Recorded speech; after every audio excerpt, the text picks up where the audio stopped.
नमो अरिहन्ताणम् नमो सिद्धाणम् नमो आयरीयाणम् नमो वज्झायाणम् नमो लोये सौवसावूणम् मोक्षमार्गस्य नेतारम् भेत्तारम् कर्म भूभृताम् ज्ञातारम् विश्वतत्त्वानाम् वंदे तत्गुणलब्धये। 1008 श्री मूलनायक आदिनाथ भगवान की जय। द्वासांग जिनवाणी माता की जय। आचार्य श्रेष्ठ आचार्य गुरुवर श्री 108 पूज्यपाद स्वामी महाराज की जय। आचार्य श्रेष्ठ आचार्य गुरुवर श्री 108 विद्यासागर जी महाराज की जय। जगत पूज्य निर्यापक श्रमण मुनि पुंगव श्री 108 सुधा सागर जी महाराज की जय। समस्त मुनि संघ की जय। आलोक मोदी स्वाध्याय सुधा यूट्यूब चैनल पर आप सभी दर्शकों का एक बार पुनः हार्दिक स्वागत, हार्दिक अभिनंदन। पूज्यवर आचार्य पूज्यपा स्वामी जी द्वारा विरचित इस सर्वार सिद्धि ग्रंथराज के स्वाध्याय करते हुए हम सभी 6वें अध्याय पर आ चुके हैं और 6वें अध्याय में आश्रव तत्व की विशेष चर्चा या आश्रव तत्व की विशेष व्याख्या हम सभी यहां पर पढ़ रहे हैं। आश्रव तत्व के अंतर्गत आश्रव क्या कहलाता है, आश्रव में विशेषता किन कारणों से होती है और जो ज्ञानावरण आदि 8 कर्म बताए गए हैं उन 8 ज्ञानावरण आदि कर्मों का प्रत्येक का किन कारणों से या किन क्रियाओं से या किन परिणामों से हमें बंध होता है, इसकी चर्चा अपन 2-3 कक्षाओं से समझ रहे हैं।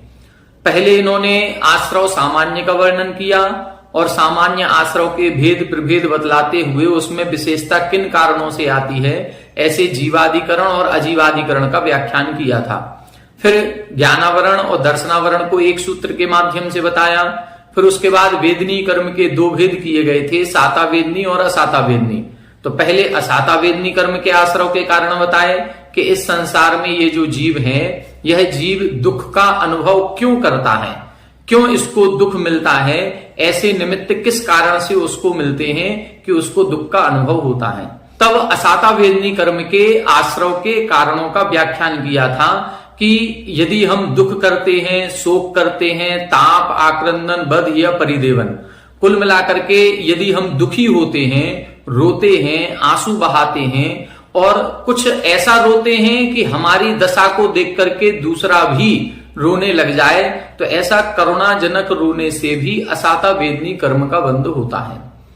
अब सुखी होने के क्या उपाय हैं, हम सुखी कैसे हो सकते हैं, तब इनके उपाय बताने के लिए साता वेदनी कर्म के आश्रव के कारण बताए गए थे कि सभी प्राणियों पर हम दया भाव रखें, उन सभी प्राणियों में भी विशेष रूप से व्रतियों पर दया करें, उनके ऊपर अनुकंपा करें, उनकी जो आहार विहार आदि की चर्या है उस चर्या में हम सहयोगी बने, उन पर आए हुए उपसर्ग परिसहों को आगम के अनुसार निर्वज्य बिना दोष के निर्दोष चर्या के साथ उसको दूर करने का प्रयास करें।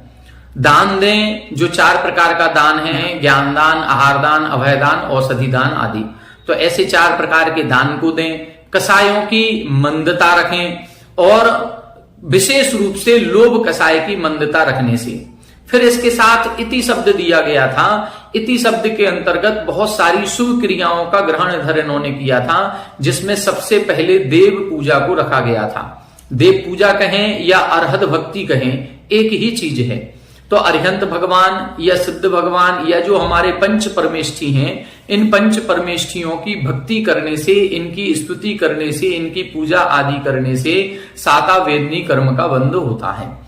जो हमारे आचार्य उपाध्याय साधु हैं, इनके जो भेद किए गए हैं, जब अपन 9वां अध्याय पढ़ेंगे तो उसमें वैयावृत्ति के 10 भेद बताए गए हैं। उन वैयावृत्ति के अंतर्गत साधुओं के कई प्रकार के भेद किए गए कि ऐसे साधुओं की वैयावृत्ति करनी चाहिए। जब हम दूसरों के दुखों को दूर करने का उपाय करेंगे, दूसरों के दुख के दूर करने में सहयोगी बनेंगे, तब हम ऐसे कर्म का बंध करते हैं कि हम हमेशा के लिए सुखी हो जाएंगे, हमारे ऊपर कभी कोई कष्ट, परेशानी, दुख, तकलीफ नहीं आएगी। तो इधर अपन ने साता वेदनी कर्म के आश्रव के कारणों में पूर्व कक्षा में इस सबको अपन ने समझ लिया था। पूर्व कक्षा में अपन ने फिर वेदनी कर्म के बाद मोहिनी कर्म पर चर्चा करना प्रारंभ किया था। मोहिनी कर्म जो हमें संसार में मोहित करता है, जो हमें संसार में रोके रखता है, या जो हमें आत्मा के सच्चे स्वरूप का, वास्तविक स्वरूप का भान नहीं होने देता है, उसे हम मोहिनी कर्म कहते हैं। मोहिनी कर्म के कारण ही हमें सच्चे देव, सच्चे शास्त्र, सच्चे गुरु का स्वरूप भी समझ में नहीं आता है और अपने आत्म तत्व का स्वरूप भी समझ में नहीं आता है। मोहिनी कर्म सच्चे देवसाज गुरु पर श्रद्धा नहीं होने देगा, और जब सच्चे देवसाज गुरु पर श्रद्धा नहीं होगा तो हमें अपने आत्म तत्व पर भी श्रद्धा नहीं होगा कि आत्मा का सच्चा स्वरूप क्या है। हम अभी इस शरीर की उत्पत्ति को आत्मा की उत्पत्ति मानते हैं और शरीर के नाश को आत्मा का नाश मानते हैं। आप सभी ने छह ढाला पढ़ी होगी। उस छह ढाला की दूसरी ढाल के अंतर्गत गृहीत और अगृहीत मिथ्यात्व का वर्णन किया गया है। गृहीत मिथ्यात्व तो इस पंचम काल की देन है। हुंडावसर्पणी काल में ही गृहीत मिथ्यात्व चलता है, जो आदिनाथ भगवान हुए और वहां से मारीची के जीव ने 363 मतों का संचालन किया, तो वहां से ये गृहीत मिथ्यात्व आया है। विदेह क्षेत्र आदि में गृहीत मिथ्यात्व नहीं होता, वहां केवल अगृहीत मिथ्यात्व होता है। तो ये जो अगृहीत मिथ्यात्व है, जो छह ढाला की दूसरी ढाल में 7 तत्वों के प्रति विपरीत श्रद्धान की बात कही गई है, यह विपरीत श्रद्धान कौन सा कर्म कराता है? दर्शन मोहिनी का मिथ्यात्व कर्म कराता है। तो यहां पर अब अपन जो अगला सूत्र देख रहे हैं, इसमें ऐसे दर्शन मोहिनी कर्म के बंध के कारण बता रहे हैं कि ऐसी कौन सी क्रियाएं हैं जिनसे हमें मिथ्यात्व कर्म का बंध होता है, और उस मिथ्यात्व कर्म के उदय में हमारा उल्टा श्रद्धान हो जाता है, विपरीत श्रद्धान हो जाता है। हम सच्चे देवसाज गुरु को भी नहीं समझ पाते हैं और अपने आत्म तत्व के स्वरूप को भी नहीं समझ पाते हैं। तो ऐसा मिथ्यात्व कर्म का बंध कैसे होता है, इसकी चर्चा अपन इस सूत्र में करेंगे। पिछली कक्षा में इसका अपन ने प्रारंभ किया था, कुछ सामान्य से चर्चा भी इस पर की गई थी। आज अपन इसकी टीका पढ़ेंगे और विशेष चर्चा करेंगे। आइए, पेज नंबर 255, उत्थानिका 633, सूत्र नंबर 13। अथ तदनंतर उद्देश्य भाजो मोहस्य आश्रव हेतु वक्तव्ये तद भेदस्य दर्शन मोहस्य आश्रव हेतु प्रतिपादनार्थम इदम उच्यते। यहां बता रहे हैं तदनंतर उद्देश्य भाजा, वेदनी कर्म के बाद जिसका क्रम प्राप्त है, ऐसे मोहस्य आश्रव हेतु वक्तव्य, मोहिनी कर्म के आश्रव के कारण का व्याख्यान करना चाहिए। उस व्याख्यान में तद भेदस्य दर्शन मोहस्य आश्रव हेतु, उसके जो भेद हैं, दर्शन मोहिनी और चारित्र मोहिनी। दर्शन मोहिनी सम्यक दर्शन प्रकट नहीं होने देता है, और चारित्र मोहिनी चारित्र प्रकट नहीं होने देता है, चारित्र पर कदम आगे नहीं बढ़ाने देता है। तो दर्शन मोहिनी कर्म के आश्रव के कारण क्या है, वो इधर बता रहे हैं। सूत्र का उच्चारण करें। केवली श्रुत संघ धर्म देवा वर्णवादो दर्शन मोहस्य। केवली श्रुत संघ धर्म देवा वर्णवादो दर्शन मोहस्य। यहां बता रहे हैं दर्शन मोहस्य अर्थात दर्शन मोहिनी कर्म के आश्रव के कारण है। क्या कारण है? केवली, श्रुत, संघ, धर्म और देव, इन पांचों का अवर्णवाद। अवर्णवाद शब्द पांचों के साथ लगाएंगे। केवली अवर्णवाद, श्रुत अवर्णवाद, संघ अवर्णवाद, धर्म अवर्णवाद और देव अवर्णवाद। अवर्णवाद का मतलब क्या है? जो दोष जिसमें नहीं है, ऐसे दोषों को लगाना, उनका प्रचार प्रसार करना, इसको हम अवर्णवाद कहते हैं। ये जितने भी केवली, श्रुत, संघ, धर्म और देव हैं, ये गुणवान हैं, इनके अंदर अवगुण है ही नहीं, इनके अंदर दोष है ही नहीं, फिर भी इनके अंदर दोष लगाना, वो अवर्णवाद कहलाता है। और जब हम सच्चे देवसास गुरु पर, सच्चे धर्म पर दोष का आरोपण करते हैं, तो फिर हमें तीव्र मिथ्यात्व कर्म का बंध होता है। सच्चे देव केवली, श्रुत से सच्चे शास्त्र, सच्चे गुरु संघ के अंतर्गत आएंगे, और धर्म सच्चा जैन धर्म। तो ये जितने भी 4-5 कारण इधर बताए हैं, ये हमारे आत्मा के कल्याण के सूचक हैं, सम्यक दर्शन उत्पन्न होने के निमित्त हैं। सम्यक दर्शन उत्पन्न करने के लिए क्या है? सच्चे देव सास गुरु पर श्रद्धान करना ही सम्यक दर्शन कहलाता है। और मिथ्यात्व कर्म के उदय से हमें इनकी अच्छाई नजर नहीं आएगी, हमें इनमें गुण नजर नहीं आएंगे, हम इनकी बुराई देखेंगे और बुराई करेंगे। जब मिथ्यात्व कर्म के उदय से इनकी बुराई नजर आएगी, बुराई करेंगे, तो समझ लो हम पुनः मिथ्यात्व कर्म का ही बंध कर रहे हैं। कर्मों की प्रकृति ऐसी ही होती है कि जिस कर्म का उदय आता है वह अपने उदय में ऐसे परिणाम उत्पन्न कराता है जिससे पुनः वही कर्म बनता है। कर्म कर्म हिताबंधी जीवो जीव हित स्पृहा। कर्म कर्म का हित चाहते हैं, इसलिए दर्शन मोहिनी कर्म ऐसे परिणाम कराएगा जिससे पुनः दर्शन मोहिनी कर्म का बंध होगा। असाता वेदनी कर्म ऐसे परिणाम कराएगा, ऐसा दुख उत्पन्न कराएगा, इतना दुखी करेगा कि फिर से असाता वेदनी कर्म का बंध होगा। तो इन कर्मों की प्रकृति ही ऐसी है। अब हमें क्या करना है, इन कर्मों की प्रकृति का जब उदय प्राप्त हो तो उस उदय में हमें उन कर्मों से प्रभावित नहीं होना है, उन निमित्तों से प्रभावित नहीं होना है और अपने आत्म तत्व को बलशाली बनाना है कि असाता वेदनी कर्म कितना भी आ जाए हम दुखी नहीं होंगे। मिथ्यात्व कर्म का कितना भी उदय आ जाए, भले ही सच्चे देव सास गुरु पर श्रद्धा नहीं हो, लेकिन हम उनकी बुराई नहीं करेंगे।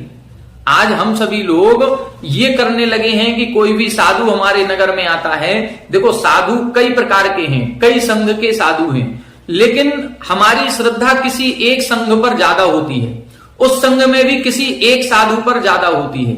तो जहां हमारी श्रद्धा होती है हम उसका तो गुणगान करते हैं, लेकिन जहां हमारी श्रद्धा नहीं होती है वहां हम उनकी बुराई देखते हैं और बुराई करने लगते हैं। हमारा कहना यह है या आचार्य महाराज का कहना यह है कि भले ही हमें किसी भी संघ के साधु में कोई बुराई नजर आ रही हो या हमारी श्रद्धा उनके प्रति नहीं बन रही हो, तो भले हम उनको नमस्कार ना करें, हम उनके पास ना जाएं, लेकिन इतना नियम ले लें कि हम उनकी बुराई नहीं करेंगे, हम उनकी निंदा नहीं करेंगे, हम किसी और से नहीं कहेंगे कि हम इन साधु के पास क्यों नहीं जाते। कोई हमसे पूछे भी तो भी नहीं कहेंगे क्यों नहीं जाते हैं, हम कोई दूसरा कारण बता दें कि हमें घर में समय नहीं मिलता है, हमारी अनुकूलता नहीं बन पा रही इसलिए नहीं जा पा रहे हैं, लेकिन हम उन साधु की बुराई नहीं करेंगे। केवल साधु की नहीं, किसी भी व्यक्ति की बुराई निंदा नहीं करनी है, क्योंकि आगे जब अपन पढ़ेंगे नीच गोत्र आदि के आश्रव के कारण पढ़ेंगे तब उसमें आएगा कि दूसरों की बुराई करने से नीच गोत्र कर्म का बंध होता है। यहां पर यदि हमारे कोई वृत्ति श्रावक है उनकी हम बुराई कर रहे हैं, जो मोक्ष मार्ग पर बढ़ने वाले हैं उनकी बुराई करेंगे तो ये प्रगाढ़ दृढ़ दर्शन मोहिनी कर्म का बंध कराने वाला है। तो इससे अपन को बचने का प्रयास करना है। आइए टीका देखें 634 नंबर की। पहले इन सबकी विशेषता बताएंगे कि ये केवली किसे कहते हैं, श्रुत किसे कहते हैं, संघ किसे कहते हैं। आइए देखें 634 निरावरण ज्ञानाः केवलिनः। केवली किसे कहते हैं, निरावरण ज्ञानाः, जिनका ज्ञान आवरण से रहित हो गया है, मतलब जिनको केवल ज्ञान की प्राप्ति हो गई है, जिनके अनंत ज्ञान प्रकट हो गया है, उन्हें हम केवली कहते हैं। केवली शब्द की परिभाषा समझें, कितनी छोटी छोटी सी परिभाषाएं बनाई हैं। आचार्य पूज्यपाद स्वामी जी परिभाषाओं में ही प्रसिद्ध हुए हैं। लक्षणम पूज्यपादस्य, कि कभी भी किसी भी विषय में जब हम अटक जाएं और ये समझ में नहीं आए कि इसकी परिभाषा क्या होनी चाहिए, तो सर्वार सिद्धि ग्रंथ को खोलें और आचार्य पूज्यपाद स्वामी जी ने जो लक्षण बताया है उसको ही मान्य करें, क्योंकि आचार्य पूज्यपाद स्वामी जी ने बिल्कुल कम शब्दों में और सटीक लक्षण इधर इन्होंने बनाया है। इतने कम शब्दों में केवली भगवान किसे कहते हैं, निरावरण ज्ञानाः केवलिनः, जो आवरण से रहित हैं ऐसे ज्ञान वाले केवली कहलाते हैं। अब अपन एक शब्द लगाते हैं श्रुत केवली। अब श्रुत केवली के आगे भी केवली शब्द लगा है, लेकिन उनके अभी आवरण नष्ट नहीं हुआ है, उनके ज्ञानावरण कर्म का तीव्र क्षयोपशम है, पूर्ण क्षयोपशम है, इसलिए उनको संपूर्ण द्वादशांग का ज्ञान होता है, इसलिए हम उनको श्रुत केवली कहते हैं। लेकिन श्रुत केवली कहने का मतलब ये नहीं है कि वो 13वें 14वें गुण स्थानवर्ती केवली हो गए, नहीं, केवली शब्द भले उनके लगा है लेकिन वो ये वाले केवली नहीं है। यहां कौन से केवली की बात कर रहे हैं, जिनका ज्ञानावरण कर्म नष्ट हो गया है या दर्शनावरण कर्म नष्ट हो गया है, वो केवली है। श्रुत किसे कहते हैं, तत् उपदिष्टम बुद्धि अतिशय रिद्धि युक्त गणधर अनुस्मृतम ग्रंथ रचनम श्रुतम भवति। श्रुत किसे कहते हैं, तत् उपदिष्टम। पहले केवली भगवान की परिभाषा बताई, अनंत ज्ञानी की सर्वज्ञ की परिभाषा बताई, फिर उस अनंत ज्ञान के द्वारा, उस सर्वज्ञता के द्वारा तत् उपदिष्टम, उन केवली भगवान ने जो कहा है उस कहे हुए को बुद्धि अतिशय रिद्धि युक्त, जो अतिशय बुद्धि रिद्धि से सहित हैं, ऐसे गणधर अनुस्मृतम, ऐसे गणधरों के द्वारा जिसको झेला गया है या ग्रहण किया गया है और फिर उसके बाद जो उनके द्वारा ग्रंथ रचनम, जो ग्रंथों की रचना की जाती है, उसे श्रुतम भवती, उसे श्रुत कहते हैं, या वह श्रुत कहलाता है। तो श्रुत की कितनी अच्छी परिभाषा बताई। शास्त्र किसको कहेंगे? जिनमें केवली भगवान के द्वारा कहे हुए उपदेश गर्भित हों, जो केवली भगवान ने उपदेश दिया है और गणधरों ने जिसको ग्रहण किया है, आचार्यों ने जिसका निबद्ध किया है, लिपिबद्ध किया है, ऐसे शास्त्रों को हम श्रुत कहते हैं। आगे देखें, संघ किसे कहेंगे? रत्नत्रय उपेता श्रवण गण संघ। संघ क्या है? रत्नत्रय उपेता, जो रत्नत्रय से सहित हैं, ऐसे श्रवण गण, ऐसे मुनियों का समूह, ये संघ कहलाता है। देखो कितनी परिभाषा सटीक बनाई है। रत्नत्रय उपेता है, एक शब्द डाल दिया, ये शब्द हमारे जो मुनिराज हैं उन मुनिराजों के ऊपर आ गया पूरा, कि संघ किसे कहेंगे? जो रत्नत्रय से सहित हैं। आज हम लोग एक बोलते हैं चतुर्विध संघ। चतुर्विध संघ में क्या बोलते हैं? मुनि, आरिका, श्रावक और श्राविका। ये गलत है। ये चतुर्विध संघ का कहीं शास्त्रों में उल्लेख नहीं है, मुनि, आरिका, श्रावक, श्राविका का। चतुर्विध संघ जो होता था वो होता था ऋषि, मुनि, यति और अनगार। ये मुनियों के चार भेद थे, उनको बोलते थे चतुर्विध संघ, क्योंकि संघ की परिभाषा क्या है? जो रत्नत्रय से सहित हैं। अब हम कह रहे हैं चतुर्विध संघ श्रावक श्राविका, श्रावक श्राविका के और आरिकाओं के रत्नत्रय नहीं है, पूर्ण रत्नत्रय है ही नहीं, पूर्ण चारित्र का पालन कर ही नहीं सकते हैं। जब पूर्ण चारित्र का पालन नहीं कर रहे हैं तो फिर हम उनको संघ के अंतर्गत कैसे ले सकते हैं? तो संघ के अंतर्गत लिया जाता था किसको? ऋषि, मुनि, यति और अनगार। ये सभी छठवें सातवें गुणस्थानवर्ती मुनियों के भेद कहलाते हैं। इसलिए उन मुनियों के समूह को, ऐसे मुनियों का संघ जिसमें ऋषि भी हैं, मुनि भी हैं, यति भी हैं, अनगार भी हैं। इनके भी शाब्दिक अर्थ अलग अलग होते हैं। जैसे रिद्धिधारी जो मुनिराज होते हैं उनको ऋषि कहा जाता है। जो 28 मूल गुणों का पालन करते हैं, मौन पूर्वक अपनी साधना करते हैं, वो मुनि कहलाते हैं। ऐसी इनकी अलग अलग परिभाषा है। उन परिभाषाओं को मिला करके 4 प्रकार के साधुओं के समूह को संघ कहा जाता है। धर्म किसे कहेंगे? अहिंसा लक्षणः तत् आगम देशितो धर्मः। धर्म किसे कहेंगे? अहिंसा लक्षणः, अहिंसा का मूल लक्षण बनाना है। और फिर तत् आगम देशिता, उन केवली भगवान के द्वारा जो आगम रचित हुआ है, उस आगम में जो उपदेश दिया गया है वो धर्म कहलाएगा। धर्म किसे कहेंगे? जहां प्रमुख रूप से अहिंसा को धर्म बताया गया है। जहां हिंसात्मक कोई क्रियाएं लिखी हैं, ऐसे ग्रंथ कोई हम पढ़ रहे हैं जिसमें हिंसा की बात कही गई है, समझ लेना ये हमारे जैनागम का ग्रंथ हो ही नहीं सकता। तो हिंसात्मक बातों का जहां पर समर्थन किया जाए वो आगम नहीं, वो हमारा धर्म नहीं। तो सच्चा धर्म कौन सा है? अहिंसा लक्षण, जो अहिंसा लक्षण वाला हो। देव क्या कहलाते हैं? देवास चतुर्निकाया उक्ता। देव 4 निकाय वाले हैं। उक्ता, इनका वर्णन अपन कर चुके हैं, 4थे अध्याय में अपन ने इसको पढ़ा था। अब अवर्णवाद किसे कहते हैं? गुणवत्सु महत्सु असद्भूत दोषोद्भावनम अवर्णवाद। गुणवत्सु, जो महान गुण वाले हैं। कैसे? महत्सु, जिनके अंदर गुण ही गुण हैं, एक भी दोष नहीं है। ऐसे महान गुण वालों में असद्भूत दोष उद्भावनम, ऐसे दोषों का उद्भावन कर रहे हैं जो असद्भूत, जो है ही नहीं। दोष भी लगा रहे हैं और ऐसा दोष लगा रहे हैं जो दोष उनके अंदर है नहीं। इस प्रकार के यदि दोषों को हम लगाते हैं और उस दोष को प्रकट करते हैं तो उसको हम अवर्णवाद कहते हैं। तो अवर्णवाद में क्या आएगा? जो दोष नहीं है, यदि दोष है और उस दोष को प्रकट कर रहे हैं तो वो निंदा के अंतर्गत आएगा। निंदा थोड़ा सा कम है, अवर्णवाद में दोष ज्यादा है। अवर्णवाद में तीव्र मिथ्यात्व का बंध होगा, निंदा करने में तीव्र मिथ्यात्व का बंध नहीं होगा, थोड़ा सा कम मिथ्यात्व कर्म का बंध होगा, उसका स्थिति अनुभाग कम होगा। बस ये अपन को अंतर समझना चाहिए। एतेषु अवर्णवादो दर्शन मोहस्य आश्रव हेतु। एतेषु अवर्णवादो, ये जो 4-5 नाम बताए हैं, केवली, श्रुत, संघ, धर्म और देव, इन 5 पर दोषारोपण करना ये दर्शन मोहस्य आश्रव हेतु, दर्शन मोहिनी कर्म के आश्रव का कारण होता है। अब क्या दोषारोपण किया जाता है, कैसा किया जाता है, एक एक उदाहरण के माध्यम से इधर इन्होंने बताया है। जैसे कवलाभ्यवहार जीविनः केवलिनः इति एवं आदि वचनम केवलीनाम अवर्णवादः। केवलियों का अवर्णवाद क्या है कि केवली भगवान कवलाभ्यवहार जीविनः, जो केवली भगवान होते हैं ये कवलाहारी होते हैं और कवलाहार करके जीवित रहते हैं। कवलाहार का मतलब होता है जैसे हम और आप थाली लगा करके और रोटी को तोड़ करके रोटी के ग्रास बना करके दाल सब्जी के साथ खाते हैं, जैसे हमारे मुनिराज आहार करते हैं, इसी प्रकार से केवली भगवान भी आहार करते हैं, तभी वो जीवित रहते हैं। जबकि आगम ये कहता है कि एक बार जैसे ही केवल ज्ञान की उत्पत्ति हो जाती है, केवल ज्ञान की उत्पत्ति होते ही यह औदारिक शरीर परमोदारिक शरीर बन जाता है। और परमोदारिक बनने का मतलब है इस शरीर में जो अनंतानंत निगोदिया जीव रह रहे थे या इस शरीर के आश्रय से अन्य अनेक जीव रह रहे थे, वो जीव अपने आप स्वतः ही समाप्त हो जाते हैं। जब इस शरीर में अन्य कोई निगोदिया जीव आदि का आश्रय नहीं होगा तो फिर इस शरीर में भूख आदि की बाधा भी नहीं होती है।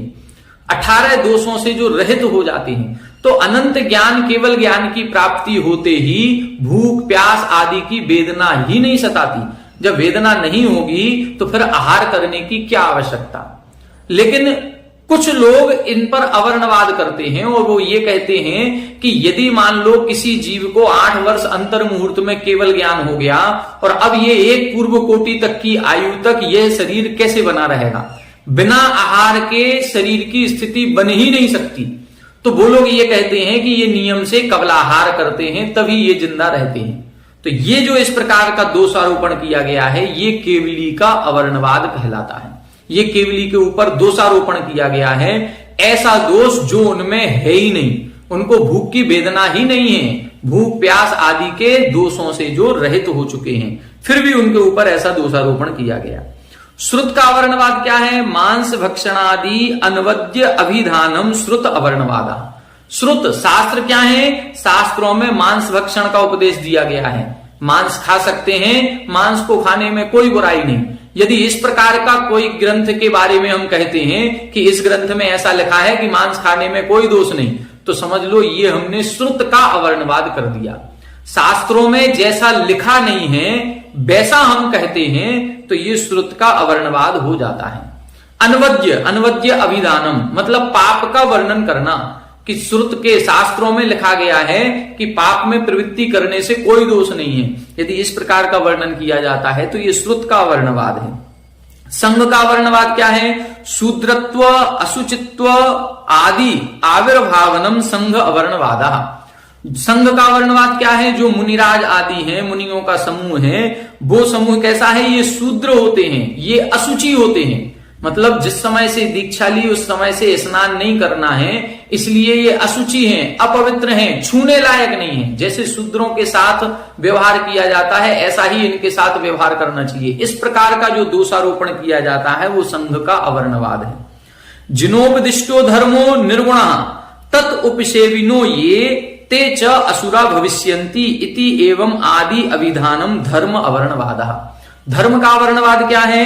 कि जिनोपदिष्टो धर्म, जिनेन्द्र भगवान के द्वारा उपदेश किया हुआ धर्म निर्गुण, निर्गुणी है, इसमें कोई भी अच्छी बात नहीं है। जिनेन्द्र भगवान ने जो भी उपदेश दिया है उसमें कोई भी अच्छी बात नहीं है, कोई भी गुण नहीं है, सब दोष ही दोष भरे पड़े हैं। हमेशा छोड़ने छोड़ने छोड़ने छोड़ने की बात की जाती है, कुछ भी ग्रहण करने की बात नहीं की जाती है। इस प्रकार से यदि हम बोलते हैं और क्या तत् उपसेविनो ये तेचा असुरा भविष्यन्ति, इस जैन धर्म का पालन जो करते हैं वो अगले भाव में असुरा भविष्यन्ति, असुर होते हैं। इस प्रकार का अभिधानम, इस प्रकार का वचन कहना वो धर्म का अवर्णवाद कहलाता है। हम किसी धर्म की बुराई यदि कर रहे हैं, जैन धर्म की, कि जिनेन्द्र भगवान के द्वारा कहा हुआ धर्म ये बेकार धर्म है, व्यर्थ का है, इस धर्म में हम कहां से कहां पैदा हो गए। कई लोग ऐसे, कई सारे आज के नव युवा वर्ग ऐसे हो गए हैं जिनके मन में ये बात आने लगी है। घरों में जब 16 बार किया जाता है या घरों में इस प्रकार के छोड़ने की बात की जाती है तो उनको कई बार मुंह से निकल जाता है कि हम कहां से कहां जैन कुल में पैदा हो गए, कि हम जब देखो जब छोड़ने की बात करते हैं। अब इस प्रकार का एक जो सेंटेंस निकला, ये जो मन में भाव आया है, ये समझ लो अब जिन धर्म की आपने अवर्णवाद कर दिया, जिन धर्म का अपमान कर दिया, तो इस प्रकार के शब्दों को नहीं बोलें, इस प्रकार के मन में भाव नहीं लाएं। यदि ऐसे भाव आते हैं तो ये हमें दर्शन मोहिनी कर्म का बंध कराएंगे। देव का अवर्णवाद क्या है? सुरा मांस उपसेव आदि आघोषणम देव अवर्णवाद। देव कैसे हैं? सुर। देव कैसे हैं? सुरा मांस उपसेवादि, मतलब देव शराब पीते हैं, मांस का भक्षण करते हैं। इस प्रकार से ये देवों का अवर्णवाद कहलाता है। ये जो चतुर निकाय के देव हैं, आज वर्तमान में कई धर्म ऐसे हैं जो इन देवों को भगवान मान करके पूजते हैं। इन देवों की भी पूजा आराधना शुरू हो चुकी है, और जब इन देवों की पूजा आराधना शुरू हो जाती है भगवान मान करके कि ये ही सच्चे देव हैं, इस प्रकार का मान करके, और फिर क्या करते हैं कि ये देवी हैं, ये बलि स्वीकार करती है, इसको एक बकरे की बलि दो, इसको एक भैंसे की बलि दो, यहां कहीं ना कहीं किसी रूप में मनुष्य की भी कहीं कहीं बलि चढ़ाने लगते हैं। तो ये जो बलि चढ़ाई जाती है उसमें कई लोग ये कहते हैं कि ये मांस वो देव खाते हैं, देव मांस भक्षण करते हैं। इस प्रकार का जब यदि हम उनके ऊपर दोषारोपण करते हैं तो ये देव अवर्णवाद कहलाता है कि देव शराब आदि पीते हैं, देव मांस आदि का भक्षण करते हैं। वास्तविकता में क्या है कि आहार जो होता है वो 5 या 6 प्रकार का होता है, जिसमें कर्माहार, नो कर्माहार, ओजाहार, कबलाहार, मंसाहार, इस प्रकार के ये आहार होते हैं। इनमें जो एक शब्द है मंसाहार, मंसाहार का मतलब है कि देवों के मानसिक आहार होता है। जब उनको भूख लगती है तो उनके कंठ में एक अमृत की थैली होती है, उसमें से एक बूंद अमृत झड़ जाता है और उनकी भूख प्यास की वेदना समाप्त हो जाती है। वो भी एक बूंद अमृत कितना काम करता है? जिसकी 1 सागर की आयु है उसके 1000 वर्ष तक अब भूख नहीं लगेगी। 33 सागर की आयु वालों के 1 बूंद अमृत झड़ी तो अब 33,000 वर्ष तक उनको भूख प्यास की वेदना नहीं लगेगी। वो भी भूख प्यास की वेदना जब सताएगी 33,000 वर्ष के बाद तो मन में एक विकल्प आएगा और वो बूंद फिर झड़ जाएगी।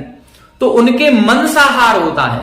अब इस मंसाहार को मांसाहार में परिवर्तित कर दिया गया कि ये मंसाहार नहीं है, मांसाहार है, और इस प्रकार से देवों के ऊपर भी अवर्णवाद कर दिया गया। देव कभी मांस आदि का भक्षण नहीं करते हैं। इस प्रकार से जो देवों का स्वरूप है उससे उल्टा स्वरूप का प्रतिपादन करना ये देवों का अवर्णवाद कहलाता है। दूसरा, यहां पर यदि देखा जाए तो ये जो 5 शब्द हैं, इन 5 शब्दों में से 4 शब्द तो ऐसे हैं जो सम्यक दर्शन के निमित्त बनते हैं। केवली पर श्रद्धान करें, श्रुत पर, संग पर और धर्म पर। इन चारों पर श्रद्धान करने से सम्यक दर्शन की उत्पत्ति होती है, और यदि हम इन 4 की बुराई करते हैं तो हमारा सम्यक दर्शन नष्ट होता है, मिथ्यात्व पुष्ट होगा, मिथ्यात्व का बंध होगा। लेकिन यहां पर देव को क्यों लिखा? तो ऐसा मन में आता है कि एक तो तर्क यही है कि इन देवताओं को भगवान की तरह पूजा जाता है, इसलिए देवताओं को लिखा। दूसरा तर्क ये जाता है कि देव 4 गति के जीव हैं, और इन 4 गतियों में से देव को ग्रहण करके बाकी अन्य का भी ग्रहण करना है कि यदि हम मनुष्य होकर के भी किसी दूसरे मनुष्य की बुराई करते हैं, किसी व्यक्ति के अंदर जो दोष नहीं है उस दोष को लगा करके उसका प्रचार प्रसार करते हैं, तो भी मिथ्यात्व कर्म का बंध होगा। तो हो सकता है कि ये देव शब्द उपलक्षण मात्र लिखा गया हो कि देव का वर्णन कर दिया तो समझ लो अन्य सबका भी ग्रहण कर लें।